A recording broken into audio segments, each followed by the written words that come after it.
وآخر دعواهم أن الحمد لله رب العالمين۔ اور یوم عرفہ عظیم ترین دن ہے۔ سیدنا عبداللہ ابن عباس رضی اللہ تعالی عنہ فرماتے ہیں اللہ تعالیٰ نے عرفہ کے مقام پر آدم علیہ السلام کی پشت سے ان کی ساری اولاد کو نکالا اور اپنے سامنے پھیلایا، اور اپنے سامنے پھیلایا کس طرح؟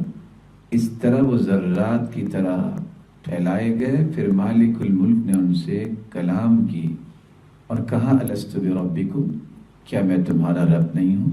تو اللہ عز و جلال نے آدم کی تمام اولاد سے اپنی ربوبیت کا وعدہ لیا، اور یہی کام یوم عرفہ کے دن ہوا۔ رسول اللہ صلی اللہ علیہ وسلم نے فرمایا یوم عرفہ سے بڑھ کر کوئی دن افضل نہیں جس میں اللہ عز و جلال اپنے بندوں کو آگ سے آزاد کرتے ہیں۔